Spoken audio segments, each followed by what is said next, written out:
आज हम लोग जानने की कोशिश करेंगे कि सुदर्शन पद्धति से कैसे देखते हैं। लगन कुंडली तो सबको पता है, चंद्र कुंडली भी सबको पता है, सूर्य कुंडली भी सबको पता है। ठीक है, चंद्रमा जिस भाव में है उस भाव को अगर हम पहला भाव मान के गिन रहे हैं तो ये चंद्र कुंडली हो गई। सूर्य जिस भाव में है उसको अगर हम पहला भाव मान के गिन रहे हैं तो ये सूर्य कुंडली हो। तीनों ही लगन है, सूर्य लगन, चंद्र लगन और लगन, तीनों ही लगन है। एक आपका शरीर है, लगन शरीर है, सूर्य आत्मा है और चंद्रमा मन है। तीनों की ही बहुत ज्यादा महत्ता बताई गई है शास्त्रों में। खासकर मैंने जो भी पराशर ऋषि के बाद से जो भी शास्त्र है वहां पे तीनों लगन की महत्ता बताई गई है।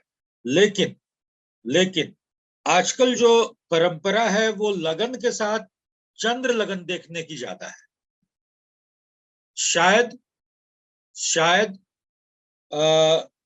इसलिए कि अब लोगों की आत्मा धीरे धीरे मरती जा रही है। ये मैं जस्ट मेरा इन्फरेंस है। तो इसलिए हम लोगों ने सूर्य कुंडली को देखना छोड़ दिया। ऐसा कहीं शास्त्रों में लिखा हुआ नहीं है, किसी ने बताया नहीं है, मेरे दिमाग में जो आया मैं उसको शेयर कर रहा हूँ।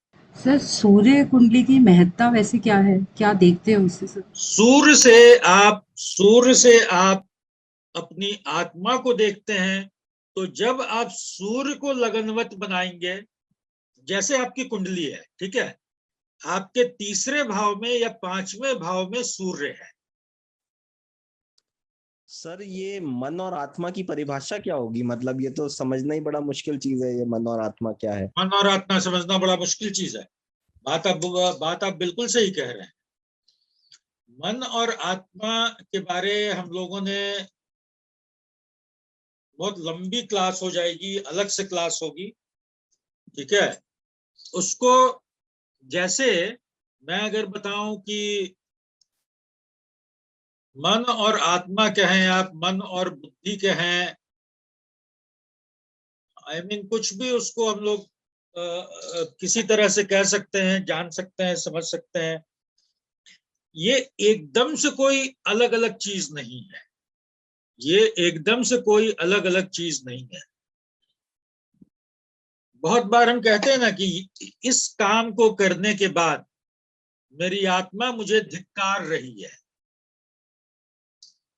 मैंने ये गलत काम किया, किसी का बुरा किया, मेरी आत्मा मुझे धिक्कार रही है। लेकिन आपने वो काम कर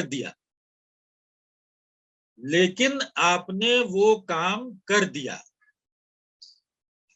मान लीजिए सामने से कोई एक आदमी गुजर रहा है, उसके पॉकेट से उसका पर्स गिर गया, आपने उसको उठा के रख लिया, ठीक है। आप उसको बता भी सकते थे, दे भी सकते थे कि भैया आपका पर्स गिर गया, आप ले लीजिए, लेकिन आपने उसको रख लिया। पर्स बहुत फूला हुआ था, आपको लगा कि पैसे इसमें काफी होंगे। बट आधे घंटे बाद, 1 घंटे बाद, 2 घंटे बाद आपको लगा कि आपने ये काम गलत किया है और आपको ग्लानि हुई। उस समय जो आपने काम किया, जिस समय उठा के रखा, ये लालच का काम था, ये मन का काम था। और जो ग्लानि हुई वो मन से नहीं हुआ, वो आपकी आत्मा से ग्लानि हुई। आपकी आत्मा ने आपको धिक्कारा। हम यही शब्द प्रयोग करते हैं ना कि हमारी आत्मा ने हमको धिक्कारा। तो ये बड़ा फाइनर चीज है। जैसे मन और बुद्धि में क्या फर्क है कि मान लीजिए आप, बेसिक में इसमें बड़ा हम लोग डिटेलिंग से करते हैं जब लगन की राशि और हम लोग जन्म राशि की बात करते हैं। तो मान लीजिए हम स्कूटर से जा रहे हैं, पीछे से एक रिक्शे वाले ने धक्का मारा, पीछे से एक धक्का लगा, रिक्शा वाला छोड़ दिया, पीछे से एक धक्का लगा। आप स्कूटर रोके, आपने पीछे देखा एक रिक्शा वाला है, एक रिक्शा वाला है, तो शायद आप उसको गाली देंगे, 2 थप्पड़ भी मार देंगे। एक वैगन आर वाला है या एक नॉर्मल मझोले साइज के कार वाला है, तो उससे शायद आप तू तड़ाक कर लें, बहस कर लें। एक फॉर्चूनर वाला दिखेगा जिसमें 3 दबंग आदमी बैठे हुए हैं, तो आप कुछ नहीं बोलिएगा, आप चुपचाप अपना ही स्कूटर साइड कर लीजिएगा। उल्टे अगर हो सकता है वही बोले कि तुम कैसे चला रहे थे, मेरे गाड़ी में डेंट लग गया, तो आप शायद माफी मांग लें। तो मन, गुस्सा आपको तीनों जगह आया। जैसे ही पीछे से धक्का लगा, आपका मन रिएक्ट किया और गुस्सा आया, लेकिन तुरंत उस मन को आपकी बुद्धि ने अपनी छलनी से छाना और देखा कि उस मन को कैसे मैनिफेस्ट करना है।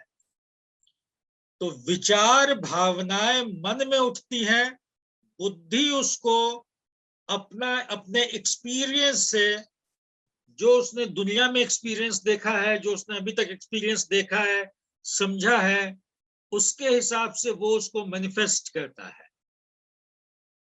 तो वैसे ही मन और बुद्धि भी कोई एकदम 180 डिग्री की चीज नहीं है कि एक लाल कपड़ा है और एक सफेद कपड़ा और एक काला कपड़ा है, ऐसा बिल्कुल नहीं है।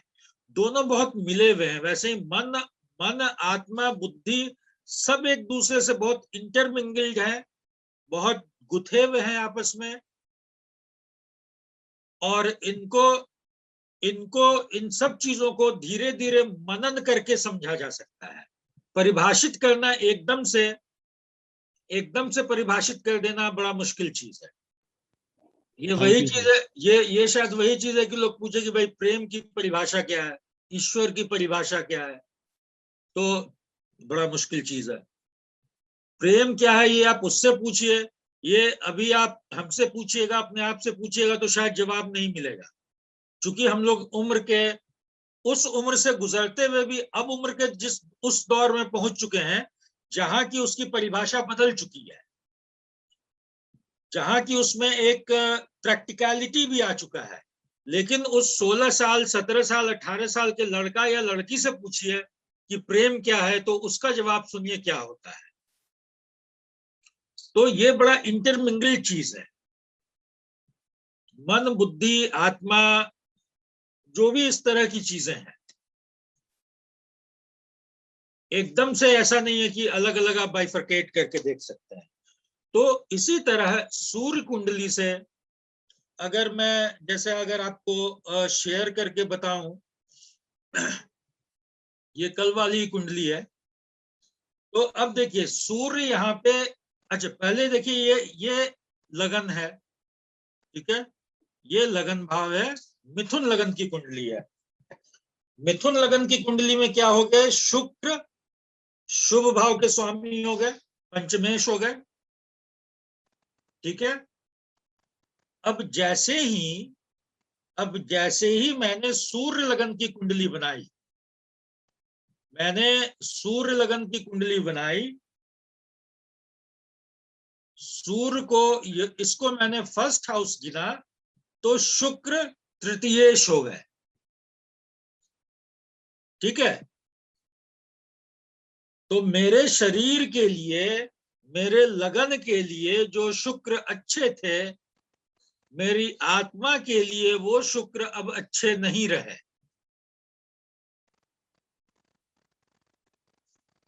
मेरे ये चंद्र लगन भी बन गया, ठीक है, यही शुक्र चंद्र लगन के स्वामी भी बने, तो मेरे मन के लिए शुक्र अच्छे हैं।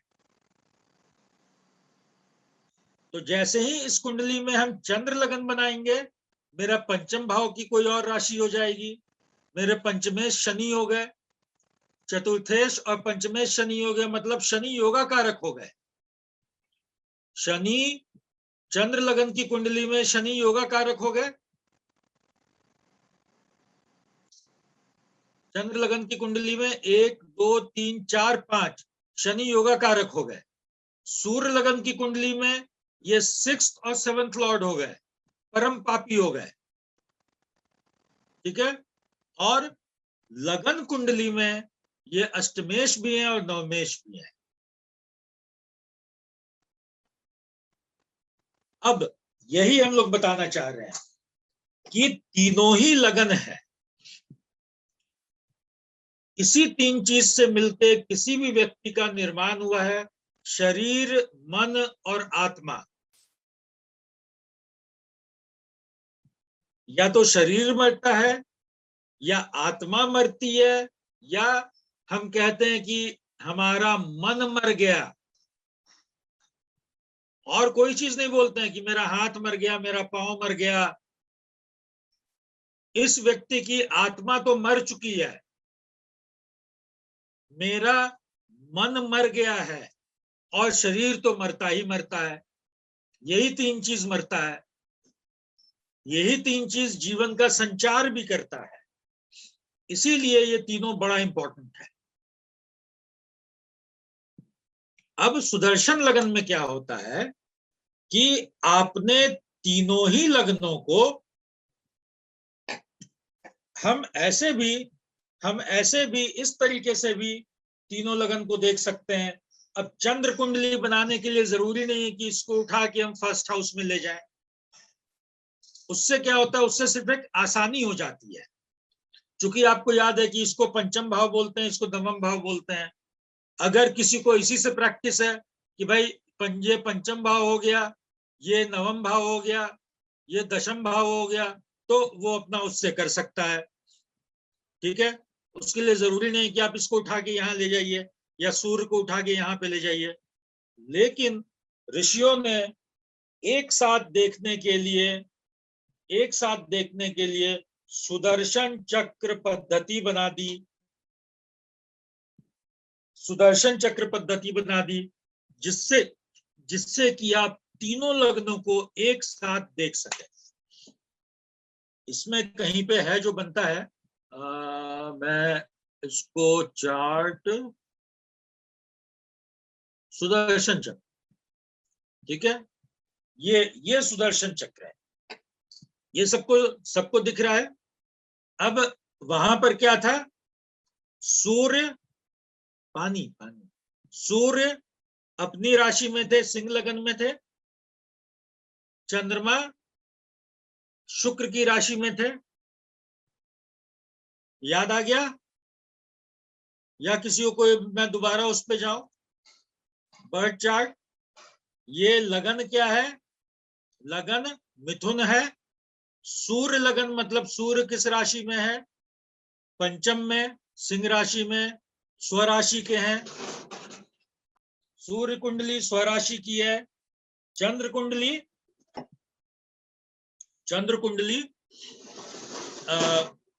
तुला राशि की है। तुला। अब इसको हम लोग आते हैं सुदर्शन चक्र।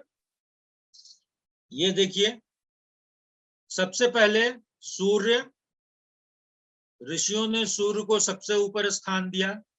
सूर्य, ये पूरा फर्स्ट हाउस है ये सूर्य का, सूर्य कुंडली का। सेकेंड हाउस 5 से शुरू होगा तो 6, 7, 8, 9 ऐसे करके आ गया। इसके बाद ये मन, चंद्र कुंडली। इसके बाद ये लगन कुंडली, मिथुन राशि, तुला राशि और सिंह राशि। तीनों ही लगन है और तीनों का ही बहुत ज्यादा महत्व शास्त्रों में बताया गया है।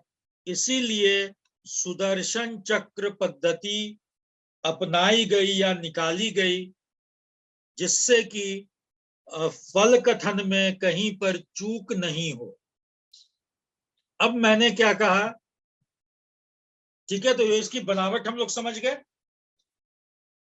तीनों का फर्स्ट हाउस एक जगह लिखा हुआ है, तीनों का सेकंड हाउस एक जगह लिखा हुआ है, तीनों का थर्ड हाउस एक जगह लिखा हुआ है, तीनों का फोर्थ हाउस एक जगह लिखा हुआ है। ठीक है, अब अगर हम लोग वापस जाते हैं, अब हम लोगों ने क्या देखा कि भाई सूर्य लगन में तो शनि परम मारक हैं, रोगेश भी हैं, मार्केश भी हैं। चंद्र लगन में शनि परम योगाकारी हैं,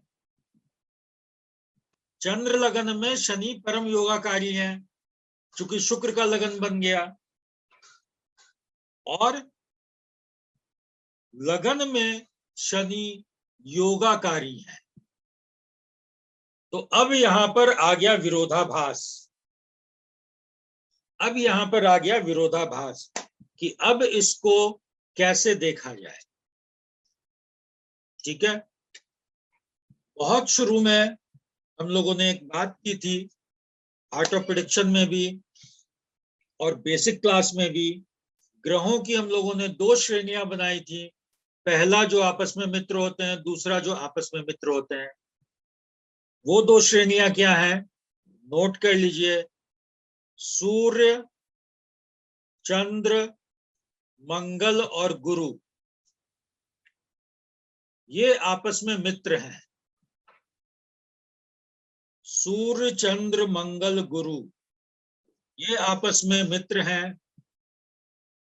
और दूसरी श्रेणी है शुक्र, शनि, बुध, ये आपस में मित्र हैं। अगर आप नैसर्गिक मित्रता चक्र में भी देखिएगा तो यही कॉम्बिनेशन मिलेगा। शुक्र, शनि और बुध, ये आपस में मित्र हैं। अब पहली श्रेणी जो सूर्य वाली है, इनको देव कहा गया, देव। जो शुक्र वाली है, इनको असुर कहा गया। देव और असुर। तो अगर लगन, सूर्य का लगन क्या है, सिंह लगन का है, तो अगर लगन देव वाला है तो उसको बोलेंगे देव लगन। अगर लगन असुर वाला है तो उसको बोलेंगे असुर लगन। अगर जैसे चंद्रमा, चंद्रमा का लगन क्या है, चंद्रमा का लगन है तुला, शुक्र का, तो चंद्रमा असुर लगन का हुआ। लगन क्या है बुध का, तो लगन असुर लगन का हुआ। सूर्य का लगन क्या है, सिंह का, सिंह मतलब सूर्य, तो सूर्य लगन देव लगन हुआ। क्लियर है यहां तक? तो तीन लगन हुए, दो प्रकार हुए। तीन लगन हो गए, उसके दो प्रकार हो गए। अब उन दो प्रकारों में,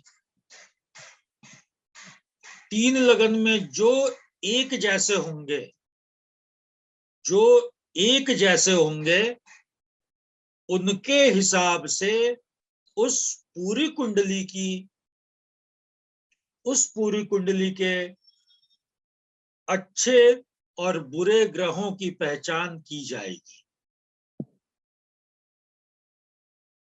ठीक है, जैसे हम लोगों ने जो कुंडली शेयर किया हुआ है, जिसपे अभी हम लोग पढ़ाई कर रहे हैं,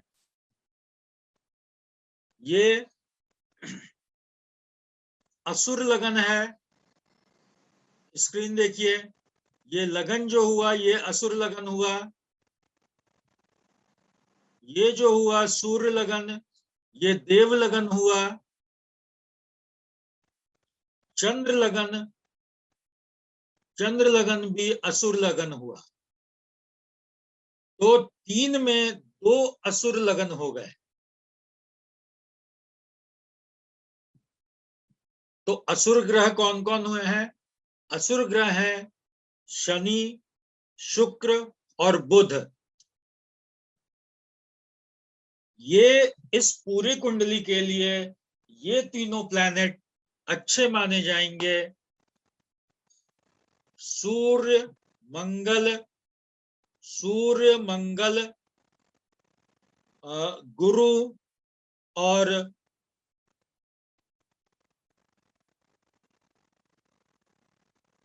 चंद्रमा, ये बहुत अच्छे नहीं माने जाएंगे।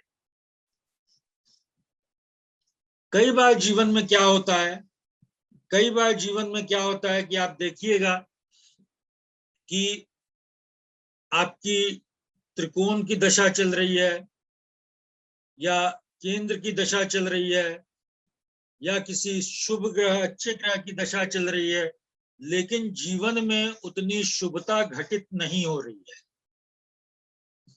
जीवन में उतनी शुभता घटित नहीं हो रही है, या किसी अशुभ ग्रह की दशा चल रही है, अशुभ भाव की दशा चल रही है, और जीवन में उतनी अशुभता नहीं घटित हो रही है। ये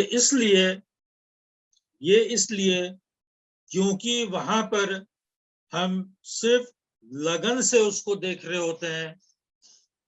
तीनों लग्नों से जितना बल मिलेगा, तीनों लग्नों से या किसी दशा का तीनों लग्नों को जितना बल मिलेगा, उतनी ज्यादा शुभता या अशुभता घटित होगी, और उसी तरह से शुभता या अशुभता घटित होगी। अब अगर मैं इसी कुंडली की बात करूं, तो अच्छे, तो एक तो जो भंडारी सर हमेशा बोलते हैं कि मेजॉरिटी स्पीक्स। किसी भी चीज में अगर ज्यादा चीजों को देखने का प्रावधान है, उसके 2, 3, 4, 5 पैरामीटर्स हैं उसको देखने के, समझने के, तो मेजॉरिटी स्पीक्स। जिनकी संख्या ज्यादा होगी, अगर ज्यादा चीजें हाँ बोल रही हैं तो हाँ। जैसे कल इसका हम लोगों ने बड़ा डिटेलिंग किया था, प्रियंका जी थी क्लास में, कि किसी भी भाव को या इसको कितने अलग अलग पैरामीटर्स होते हैं, तो उनको हम कैसे देखेंगे। मैं यहां पर भी चर्चा करूंगा उसकी। थोड़ा सा दशा से हम लोग हटेंगे, लेकिन ये बेसिक फंडामेंटल्स को समझना बहुत जरूरी है, जिससे कि हम इनके पीछे के लॉजिक को समझ सकें। देखिए, जैसे जैसे मैं नई नई चीजें पढ़ते रहता हूं, मुझे खुद नया नया ज्ञान होते रहता है, सीखता हूं, पढ़ता हूं, नया ज्ञान होता है, तो मैं चाहता हूं कि वो ज्ञान आप लोगों को भी मैं ज्ञान तो मैं नहीं बोलूंगा कि ज्ञानी तो मैं नहीं हूं, वो जानकारी मैं आप लोगों तक भी पहुंचाऊं। जैसे कल धन वेल्थ एस्ट्रोलॉजी में मैंने एक योग का जिक्र किया था, द्वादश शुक्र योग। द्वादश शुक्र योग जो है, मतलब लगन से द्वादश भाव में शुक्र आके बैठ गया। गुरुजी ने हमेशा कहा है कि छठे का मंगल, 8वें का शनि और 12वें का शुक्र अच्छा होता है। कई बार उन्होंने रिपीट किया है। तो ये क्यों अच्छा होता है? सर एक बार रिपीट कर देंगे आपने जो ये ग्रह बताए प्लीज। छठे का मंगल,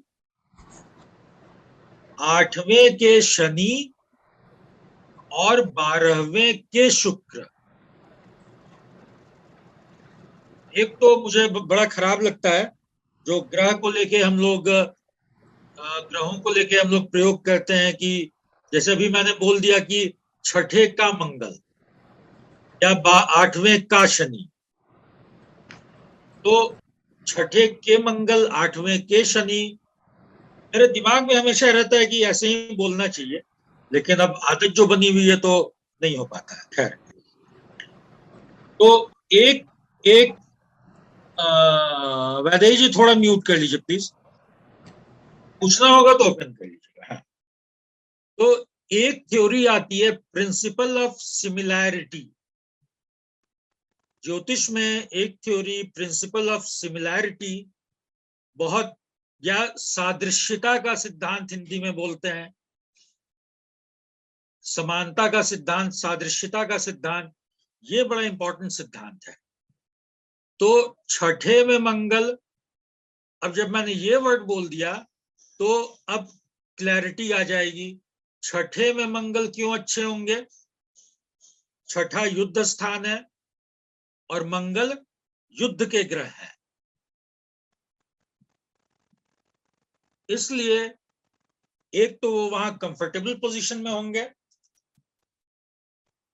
एक तो वो खुद वहां कंफर्टेबल पोजीशन में होंगे, दूसरा वो भाव भी कंफर्टेबल होगा कि हाँ मेरा काम करने वाला कोई व्यक्ति यहां है। अष्टम में शनि क्यों? अष्टम भाव आयु का भाव है, अष्टम भाव आयु का भाव है और शनि ही आयु के कारक है, शनि ही आयु के कारक है। लेकिन सिर्फ ग्रह के रूप में सिर्फ शनि आयु के कारक है, ग्रह के रूप में सिर्फ शनि आयु के कारक है। ठीक है। 12वें में शुक्र क्यों? 12वां स्थान भोग का स्थान है और शुक्र भोग के ग्रह हैं, तो भोग का ग्रह भोग के स्थान में चला गया, भोग का स्थान भी खुश और भोग का ग्रह भी खुश। अब जैसे अगर आयु देखनी हो, इसी प्रिंसिपल ऑफ सिमिलैरिटी पे हम लोग बात करें, अगर आयु देखनी हो तो आयु किन किन चीजों से देखी जाएगी? पहला लगन, कई चीजें होंगी जो कि आयु को डिफाइन कर रही होंगी। पहला लगन, ठीक है। दूसरा लग्नेश, तीसरा लगन का कारक सूर्य, सूर्य स्वास्थ्य के कारक हैं, तो स्वास्थ्य जितना अच्छा होगा, जितना संतुलित होगा, आयु उतनी अच्छी होगी। तो लगन, लग्नेश, सूर्य। इसके बाद आइए अष्टम भाव, अष्टमेश, ये आयु स्थान है। Number 3 third house, third Lord, अष्टम से अष्टम, और आयु के ग्रह शनि प्लस चंद्रमा,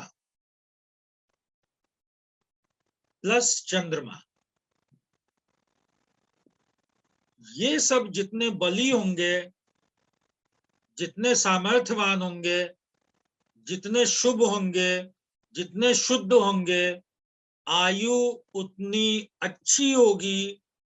अच्छी का मतलब उतनी लंबी भी और उतनी परेशानियों से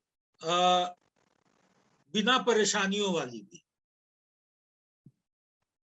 तो यही प्रिंसिपल ऑफ सिमिलैरिटी है। किसी भी चीज को अगर समझना है तो प्रिंसिपल ऑफ सिमिलैरिटी से देखना होगा कि उस चीज को, उस तत्व को, उस पदार्थ को, उस संबंध को कौन कौन से भाव और कौन कौन से ग्रह डिनोट कर रहे हैं। अब जैसे एक एग्जांपल और देते हैं, संन्यास योग क्या होता है? मुझे भी नहीं पता, ठीक है। हम लोग इसके लॉजिक पे जा रहे हैं। कोई आदमी सन्यासी हो गया मतलब घर कुटुंब को छोड़ दिया। घर कुटुंब कहां से आता है? Second house. उसने धन, वैभव, विलास, सुख सुविधा को त्याग दिया। कहां से आएगा? Fourth house. उसने दाम्पत्य जीवन से, स्पाउस वाले रिलेशनशिप से मुंह मोड़ लिया। कौन सा हाउस आएगा? Seventh house. भोग के दो स्थान है, पहला सेवेंथ हाउस, दूसरा 12th हाउस। 12th हाउस मोक्ष का भी स्थान है। तो घर कुटुंब छूटा, परिवार छूटा, दाम्पत्य छूटा, सन्यासी बनने के लिए तो पहली क्राइटेरिया इतनी है,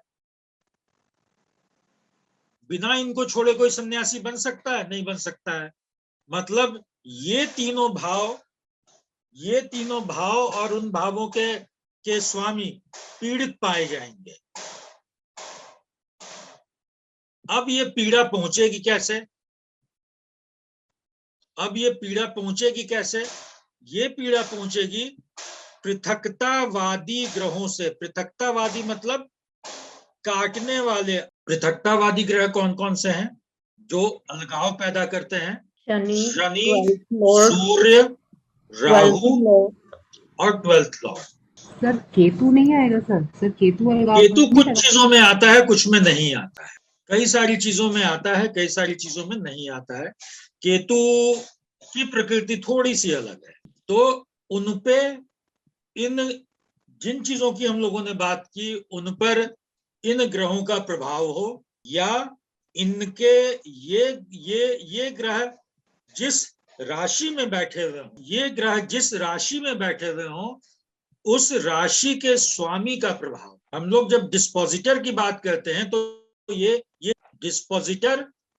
डिस्पोजिटर अपने बल का प्रभाव देता है अपनी राशि में बैठे ग्रह को, और राशि में बैठा ग्रह अपनी प्रकृति का प्रभाव देता है डिस्पोजिटर। डिस्पोजिटर बल देता है और ग्रह डिस्पोजिटर को अपनी प्रकृति देता है। तो जो भी संन्यास योग बनेगा या जितना भी आप पढ़िएगा उसमें इन्हीं तरह के कॉम्बिनेशंस होंगे। तो कल हम लोग बात कर रहे थे द्वादश शुक्र योग की। तो द्वादश शुक्र योग मतलब 12वें भाव में शुक्र बैठ गए, ठीक है।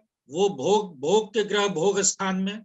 अब भोग के ग्रह भोग स्थान में क्या देंगे? व्यक्ति के जीवन में भोग देंगे।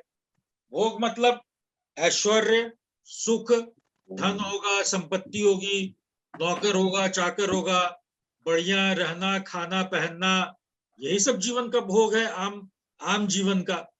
तो ये ऐसे तो होगा नहीं, इसके लिए चाहिए पैसा। तो जो भोग देगा वो पैसा भी देगा। इसलिए द्वादश शुक्र योग व्यक्ति को धनवान बनाने का योग है। अब मैं यहीं पे बताना चाह रहा था कि अब जैसे मान लीजिए, अच्छा ये हमेशा ध्यान देना है जब भी हम लोग सिर्फ भाव की बात करते हैं तो ये हमेशा ध्यान देना है कि मान लीजिए यहाँ पर शुक्र बुध की राशि में आ गए, मतलब कन्या राशि में हो गए, तो रिलेटिवली वैसा काम नहीं करेंगे जैसा कि वो मीन राशि में करेंगे, क्योंकि तब वो नीच के हो जाएंगे, है ना। तो ये परम्यूटेशन कॉम्बिनेशन को हमेशा हर जगह ध्यान रखना है कि ग्रह की जो डिग्निटी है उसी हिसाब से उसी रेशियो में वो अपना फल देंगे। तो अब मान लीजिए यहाँ पे आगे वीनस, तो ये बन गया ये लगन है, लगन से द्वादश भाव में वीनस आ गए, ये द्वादश शुक्र योग बन गया। अब मान लीजिए यहां पर सूर्य है और यहाँ तो ये लगन है और ये वीनस बैठ गया। अब यहाँ पे मान लीजिए सूर्य है और यहाँ पे चंद्रमा है, तो सूर्य लगन से क्या हो गया? सूर्य लगन से वीनस, सूर्य लगन से वीनस 9th है और चंद्र लगन से वीनस 6th है। एक तो स्थिति ये हो गई। तो तीन लगन में सिर्फ एक लगन से वीनस द्वादश है। अब यही स्थिति अगर यहीं पे सन भी हो गया, यहीं पे मून भी हो गया, ठीक है, तो तीनों ही लग्नों से वीनस 12 हो गया, तो ये वाला कंडीशन व्यक्ति को अतुल धन देगा।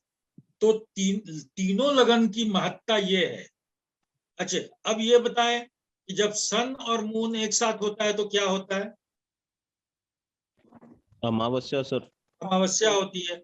अमावस्या तिथि अच्छी नहीं मानी जाती है, अमावस्या तिथि अमावस्या होगा या चतुर्दशी से लेके प्रतिपदा तक हो सकता है, मोटा मोटी अमावस्या ही कहेंगे।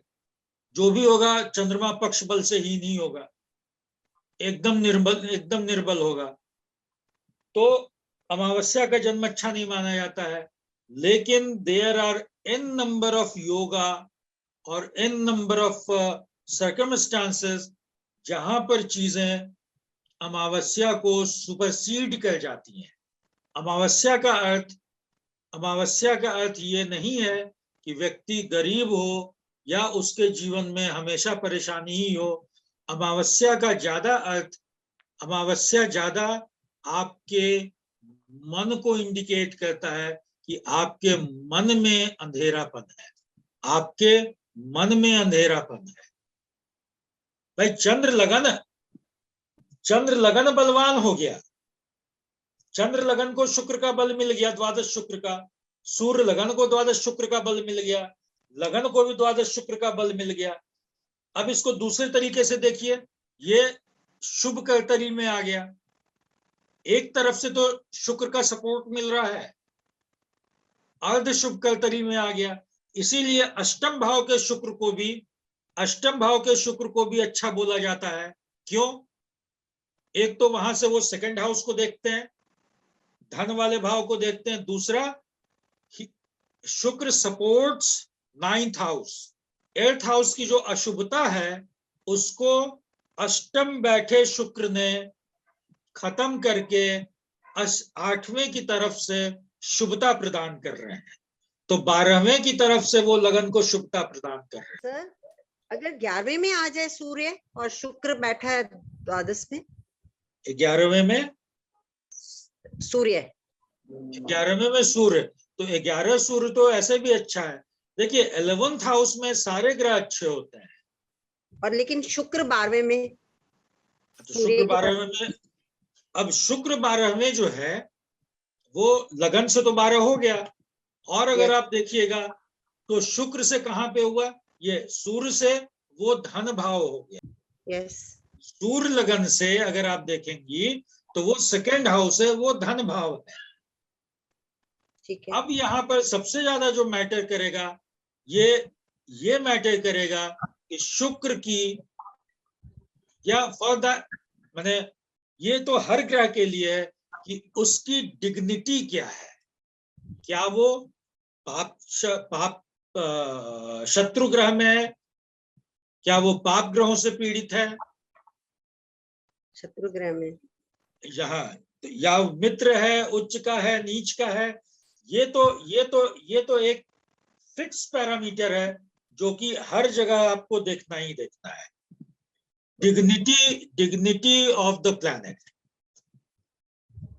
Dignity of the planet. भाई उसके पास जो होगा वही वो दे सकता है। हम लोग जो बात कर रहे हैं ये एक आइडियल सिचुएशन की बात होती है, ये एक आइडियल सिचुएशन की बात हो रही है, और यहीं से एक लॉजिक और एक तारतम्य को समझने की जरूरत है कि कब कहां कौन सा तारतम्य को लगाना है, किस तरीके से उसको देखना है। तो ये एक हमेशा के लिए ग्रह की डिग्निटी को देखना, ये हमेशा के लिए एक सत्य है। वो कोई राजयोग बन रहा हो, कुछ भी हो रहा हो, अगर लक्ष्मी नारायण योग दो मित्र ग्रहों के बीच बनेगा और दो शत्रु ग्रहों के बीच बनेगा, दोनों के क्वालिटी में, दोनों के क्वांटिटी में अंतर होगा।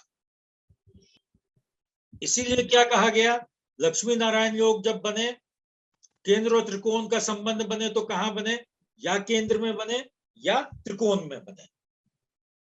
अब वही जाके 8वें भाव में बनेगा तो वैसा फलीभूत नहीं होगा। लक्ष्मी जी और नारायण जी मिल तो गए, लक्ष्मी जी और नारायण जी मिल तो गए, लेकिन मिले संघर्ष के भाव में, मिले पाताल में, जहां अंधेरा है, तो फिर आपको उसके लिए ज्यादा प्रयास करके उनको अंधेरे से लेके पहले उजाले में आना होगा। पहले अंधेरे से उजाले में लाइए, फिर उनका प्रकाश पाइए।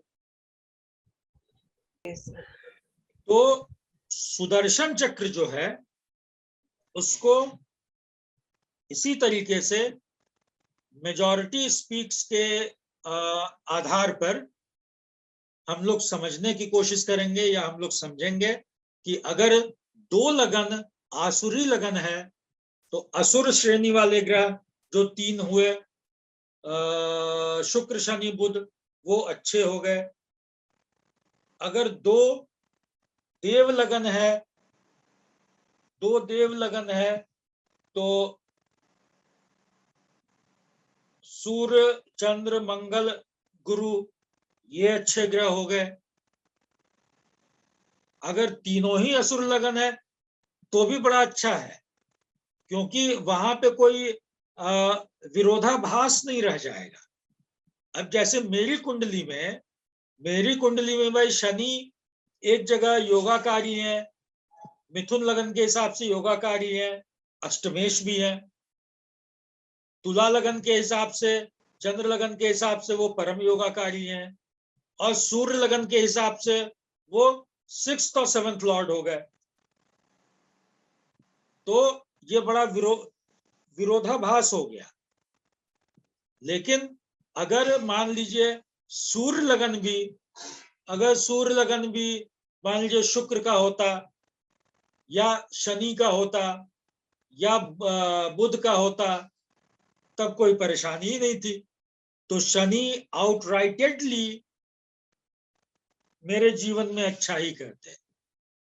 तो या तीनों आसुरी हो जाए तो भी बहुत अच्छा, तीनों देव हो जाए तो भी बहुत अच्छा। कहीं कॉन्ट्राडिक्शंस नहीं रहेगा, ग्रहों को भी कोई कॉन्ट्राडिक्शंस नहीं रहेगा कि अच्छा मुझे इसके जीवन में इसके हिसाब से तो अच्छा करना है और इसके हिसाब से खराब करना है।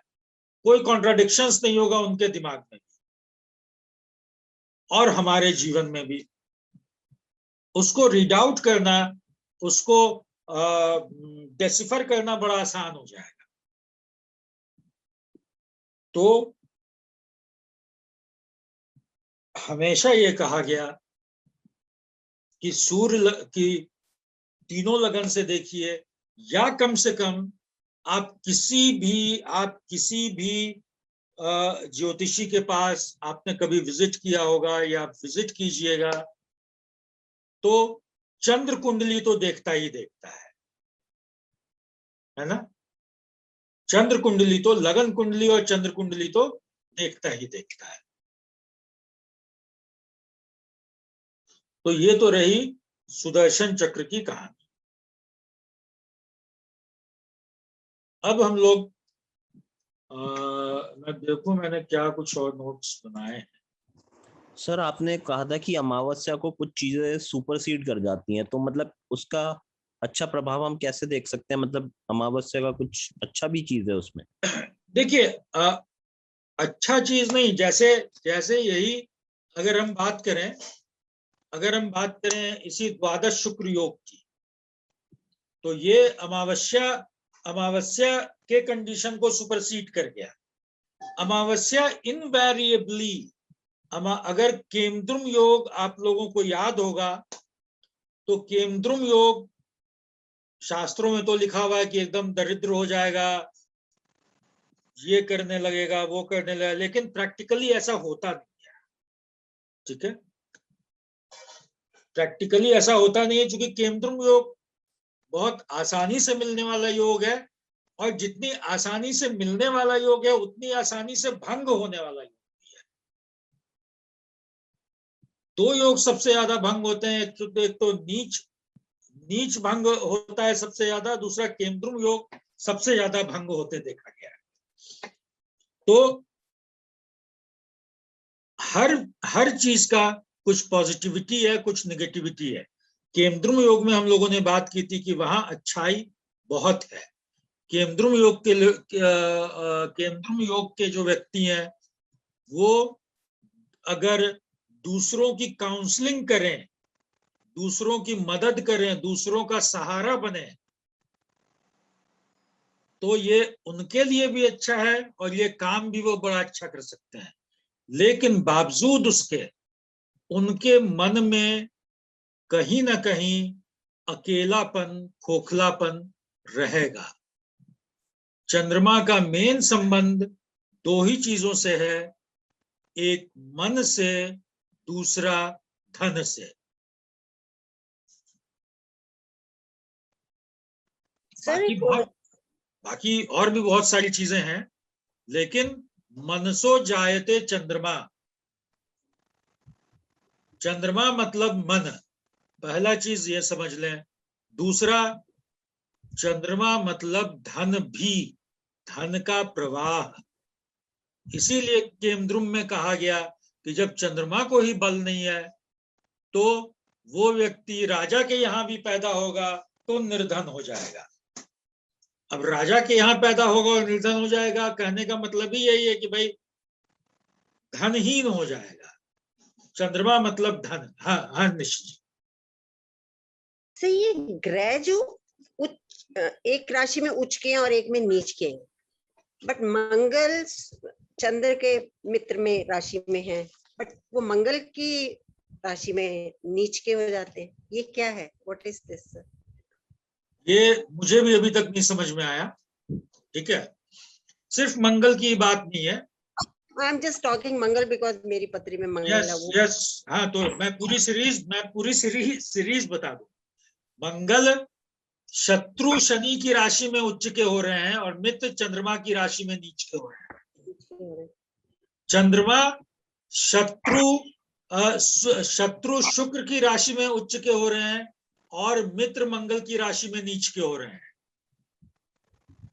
ठीक है, शुक्र मित्र बुध की राशि में नीच के हो रहे हैं और शत्रु गुरु की राशि में उच्च के हो रहे हैं।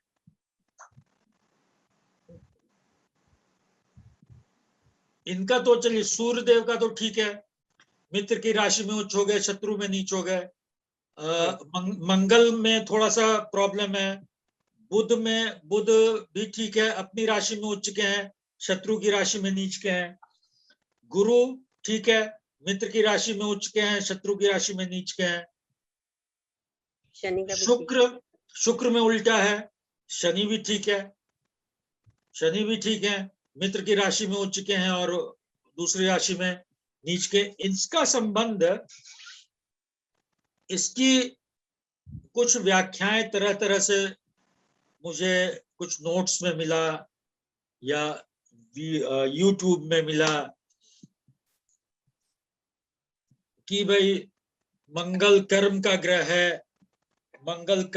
है, इसलिए दशम भाव में वो, काल पुरुष के दशम भाव में वो उच्च का हो जाता है। मंगल को आराम नहीं पसंद है तो काल पुरुष के चौथे भाव में वो नीच का हो जाता है। तो काल पुरुष में भाई चौथा भाव कर्क राशि है। तो इस तरह का कुछ मुझे मिला। ठीक है, लेकिन हम खुद ही बहुत लॉजिकल हमको नहीं लगा, खुद ही उसको हम अपने बैक ऑफ द माइंड में उसको मैं नहीं बैठा पाया। भाई चंद्रमा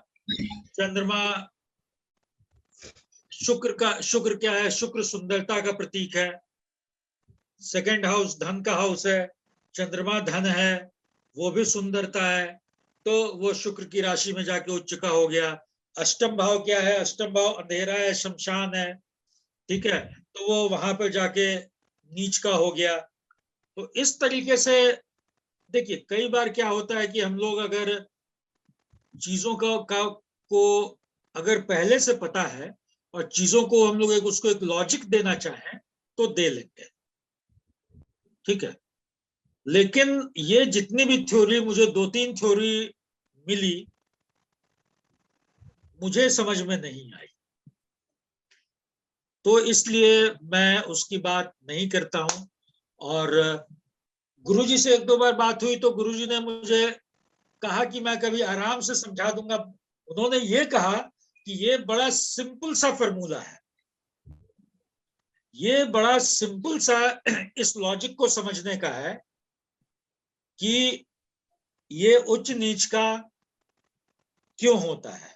लेकिन कुछ संजोग ऐसा हुआ कि ना मैं फिर पूछ पाया, ना वो किसी क्लास में बता पाए। मैं कोशिश करूंगा पूछने का, अगर मुझे पता चलता है मैं जरूर कन्वे करूंगा, क्योंकि इस आपने तो सिर्फ मंगल ही बोला, मैं इस पूरी सीरीज मेरे दिमाग में है। Thank you sir. ठीक है, तो मैं जरूर बताऊंगा। हाँ लक्ष्मी जी। सुदर्शन चक्र में आपने सर 3 लग्न और 2 प्रकार बताए सर, ठीक है। 4 ग्रह सर मित्र देव में है और 3 ग्रह मित्र असुर में। तो सर बुध प्रकृति वाइज कुमार है, तो ये आसुरी शक्ति में कैसे काउंट होंगे? देखिए, आसुरी शक्ति में कुछ ऐसा नहीं है कि उनकी प्रकृति कोई बहुत खराब हो गई। आसुरी शक्ति में सर इसको तो सब माना जाना चाहिए ना, तो या तो न देव में हो न या न असुर में हो, तो इसको असुर में कैसे डाला गया? इसके पीछे कोई लॉजिक? इस सर क्वेश्चन है, मैं इसीलिए नहीं, एकदम सही क्वेश्चन है, एकदम सही क्वेश्चन है। बहुत बार क्वेश्चंस ऐसे भी होते हैं जो कि भाई हर आदमी नहीं सोचता है। मैं बहुत क्वेश्चन में दिमाग में नहीं आता है, मैं मिस कर जाता हूँ। तो इसके पीछे मुझे जो लॉजिक लगता है, जब आप ग्रह मैत्री देखेंगे, चलिए उसको आप आसुरी नाम अगर हम हटा दें, जी सर, तब कोई देव और असुर नाम अगर हम आपको हटा दें, हम उसको कर दें पार्ट ए और पार्ट बी। सर अगर हम ऐसा भी करते हैं तो शनि और शुक्र के साथ बुध को काउंट नहीं होना चाहिए, ये मेरा मत है, ये मेरा मत है। ये आपका मत है। मैं आपको ना ग्रह मित्रता पर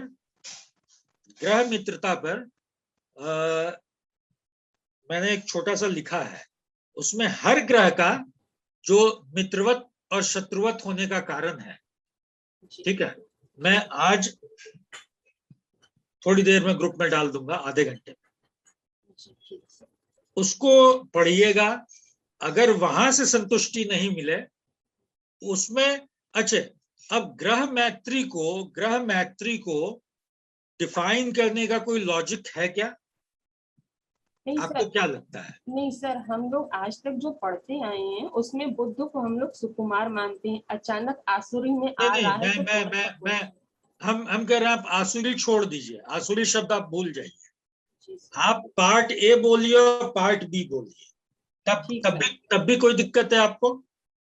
सर दिक्कत तो ये है कि बुद्ध को शुक्र शनि के साथ नहीं आना ठीक चाहिए। है, नहीं आना चाहिए, बिल्कुल सही। अब ये सवाल, क्या नैसर्गिक मैत्री चक्र पढ़ते हुए आपके दिमाग में आया कभी? नहीं सर, ये सवाल वहीं पर आना चाहिए था। हो सकता है कि मेरा ध्यान न गया हो या हाँ, मैंने इतनी डीपली एनालिसिस न ये किया सवाल हो। वहीं पे आना चाहिए। अब शुक्र शनि और बुध आपस में मित्र क्यों है? शुक्र शनि और बुध आपस में मित्र क्यों है? इसकी कुछ माइथोलॉजिकल घटनाएं हैं, पहली बात। दूसरा, इसको कई तरीके से लोगों ने एक्सप्लेन करने की कोशिश की है। तो मैं वही कह रहा हूं, मैं अपने उस आलेख को अभी डालूंगा थोड़ी देर में, मैं इस क्लास के बाद मैं डालूंगा, उसको पहले पढ़िए। वहां पर अगर कंफ्यूजन हो फिर हम लोग इस पे और आगे चर्चा करेंगे। ठीक सर, ठीक है, वहां पर जिस लॉजिक से इसको समझाने की कोशिश की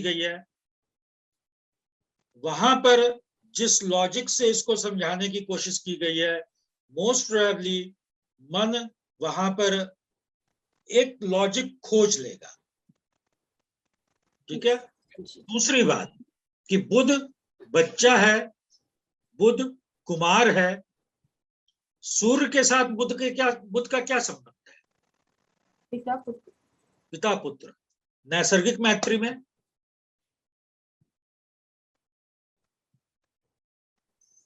बुध सूर्य को मित्र मानता है, सूर्य बुध को सम मानता है।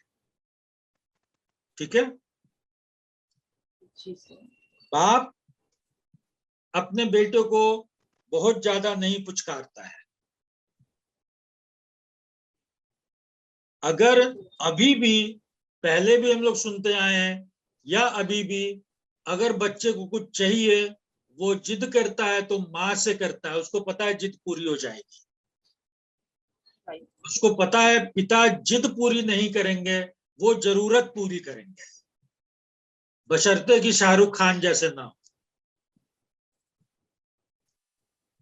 ठीक है, पिता जरूरत पूरी करेंगे, जिद पूरी नहीं करेंगे। पिता उसको थोड़ी कठोर परिस्थिति में भी डालेंगे, जिससे कि उसके व्यक्तित्व का निर्माण हो, उसके चरित्र का निर्माण हो। माँ यहाँ पे थोड़ी कमजोर पड़ जाती है, ममता के वश में होके। सूर्य ने बुध को शत्रु नहीं माना है, उसको सम माना है। उसको सम का मतलब कि सूर्य ने सोचा कि ऐसा नहीं कि मैं उसको मित्र बना लूं और उसका दिमाग चढ़ जाए, जो बोल होता है ना कि दिमाग चढ़ गया है, उसको दूर रखो तो सब कुछ, लेकिन रखो अपने पास। सूर्य के सबसे नजदीक बुध है, रखो अपने पास लेकिन विथ समभाव। बेटे को तो पिता की छत्र छाया चाहिए, उससे उसको बल मिलेगा, खासकर तब जब उसको पता है कि मेरा पिता राजा है, खासकर तब जब उसको ये पता है कि मेरा पिता राजा है। लेकिन मन अधोगामी होता है। ये क्या है? ये बच्चा है, ये कुमार है, ये गुरु को अपना शत्रु मान रहा है। आप बच्चे को छोड़ दीजिए, उसके पास दो ऑप्शन हो, पढ़ने का, खेलने का। बच्चा खेलेगा, बच्चा मजा करेगा जीवन में, बच्चा अनुशासन में नहीं बंधेगा। गुरु अनुशासन में बांधते हैं, इसलिए गुरु शत्रु है। शुक्र उसको मजा कराएगा, इसलिए शुक्र मित्र है। अब शुक्र मित्र है, ये भी राजसिक है। शुक्र भी भाई है तो राजसिक ही, मंत्री है। बुध तो राजसिक है ही है, राजा का बेटा है। अब किसी राजसिक व्यक्ति को आप बोल दीजिए कि तुम अपना कपड़ा अपने धो, अपना खाना खुद बनाओ तो खाओ, चलो तुमको कितना भी अच्छा पकवान खाना है, लेकिन बनाना तुमको खुद पड़ेगा। तो फिर उस राजसिकता का कोई अर्थ हुआ? नहीं हुआ। उसके लिए क्या चाहिए? उसके लिए नौकर चाकर चाहिए। तो शनि क्या है? शनि भृत्य है। भृत्य माने नौकर। अब शनि ने क्या देखा? शनि ने क्या देखा कि भाई राजा रानी तो मालिक है, राजा रानी तो मालिक है, इनसे तो मेरी दोस्ती हो नहीं सकती है।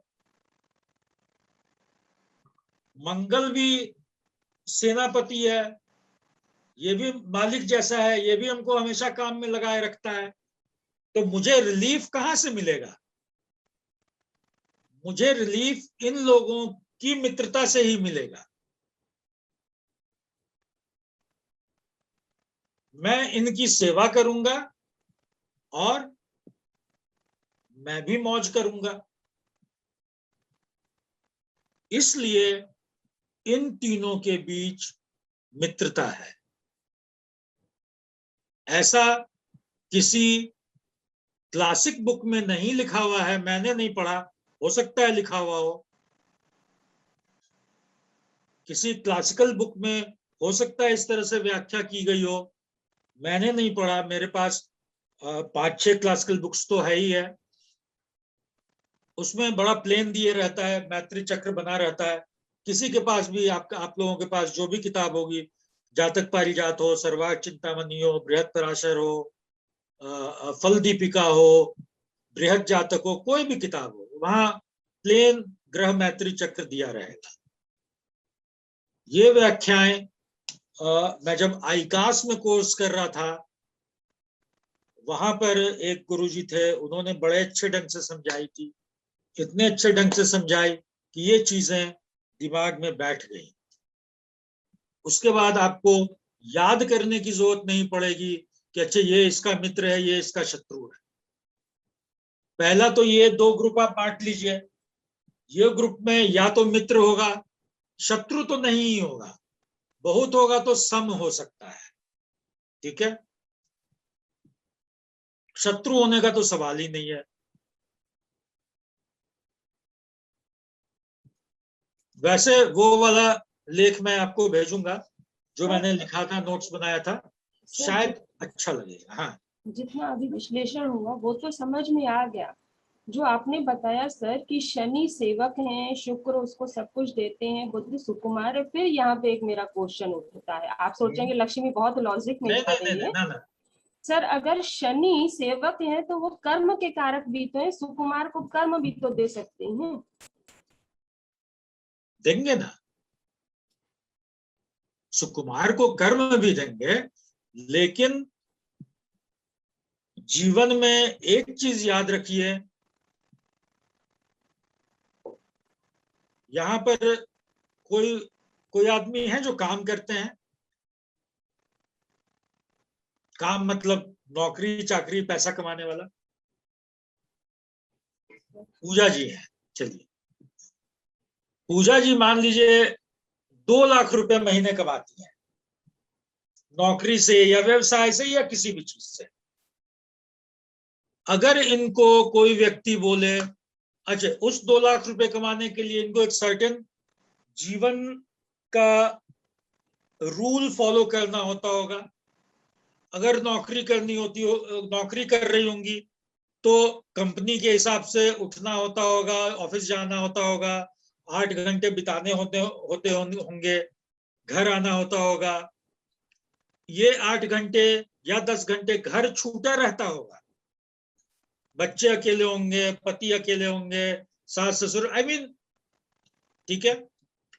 अब अगर इन्हीं को बोला जाए कि मैं आपको 2.25 लाख रुपए महीने देता हूं, आपको कुछ नहीं करना है, सिर्फ घर में बैठे रहना है, हर महीने 1 तारीख को 2.25 लाख रुपए आपके अकाउंट में आ जाएगा, आप जैसे एंजॉय करना है जीवन को कीजिए, ये क्या प्रेफर करेंगी? ये प्रेफर करेंगी कि हमको 2.25 लाख नहीं, हम बोलेंगे हमको 1.5 लाख रुपए दे दो, लेकिन हम बस घर में रहे, अपने हिसाब से जीवन जिए। मन हमेशा अधोगामी होता है। अधोगामी मतलब मन हमेशा आराम खोजता है, नौकर भी आराम खोजता है, आनंद खोजता है, गुरु भी कुमार भी वही खोजेगा और मंत्री भी वही खोजेगा।